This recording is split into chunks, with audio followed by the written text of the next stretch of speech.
এই আগুনে অনেক নথিপত্র পুড়ে গেল, কিন্তু একটি ঘটনা আরেকটি ঘটনাকে সন্দেহ তৈরি করে। গতকালই আমরা সংবাদপত্রে দেখেছি যে একটি সরকার কয়েকটি গুরুত্বপূর্ণ নথি চেয়ে পাঠিয়েছে সরকারের পক্ষ থেকে। এই নথি চাওয়ার পরেই গতকাল গভীর রাতে এই আগুন, এটা জনমনে বিরাট প্রশ্ন দেখা দিয়েছে। তো বন্ধুরা আমার, আমি এই বিষয়ে একটাই বলতে চাই, একেবারে উচ্চ পর্যায়ে নিরপেক্ষ ব্যক্তিকে দিয়ে একটা তদন্ত হওয়া উচিত।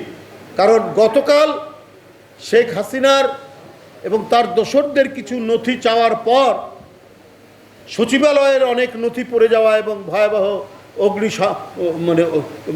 অগ্নিকাণ্ড, এইটা মানুষকে ভাবিয়ে তুলেছে, মানুষের মনে প্রশ্ন দেখা দিয়েছে। যাই হোক, আমার বক্তব্য শেষ, অতিথিবৃন্দ বক্তব্য রাখবেন।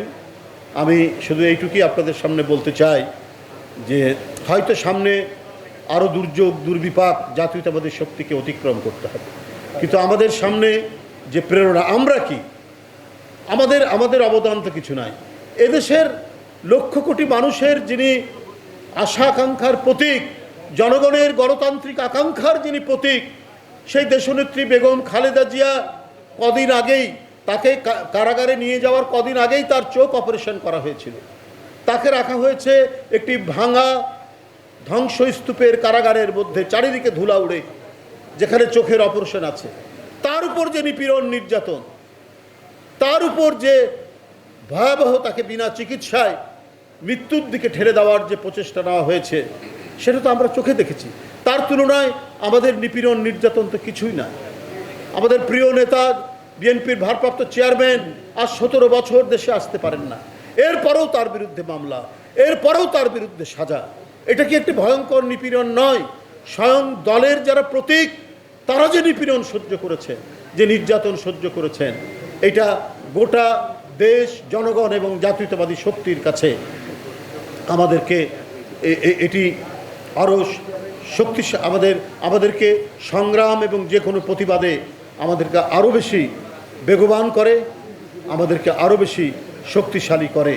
যে আমাদের নেতৃত্ব যখন এত অত্যাচার সহ্য করেছেন, সুতরাং যতই বাধা আসুক আমরা এই বাধাকে অতিক্রম করতে পারবো। আজকে যারা এই অনুষ্ঠানটি করেছেন তাদেরকে আমি আন্তরিক ধন্যবাদ জানাই, প্রীতি জানাই। প্রতি বছরই তারা করেন, তারা সেই 22শে ডিসেম্বরের ঘটনাটিকে তারা মনে রেখেছেন। সেই দীর্ঘদিনের ঘটনা, অনেক পুরনো ঘটনা হলেও এটা যে গণতান্ত্রিক আন্দোলনের একটি মাইল ফলক ছিল, এবং এখানে আত্মদানের মধ্যে দিয়ে পটভূমি যে রচিত হয়েছে, সেটাই 90-এ ডাক্তার মিলন জেহাদের আত্মদানের মধ্যে দিয়ে স্বৈরাচারের পতন হয়েছিল, এরশাদের পতন হয়েছিল।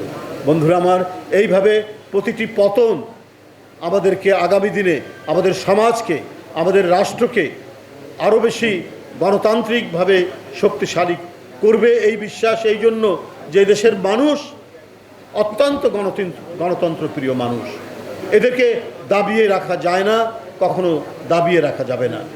রাষ্ট্রশক্তিকে করায়ত্ত করে অন্যায়ভাবে জনগণের উপর জুলুমের দুর্মুষ পেটালে পড়ে জনগণ কিন্তু আপনার ঠিকই বেঁকে বসে এবং তার পাল্টা উত্তর দেয়।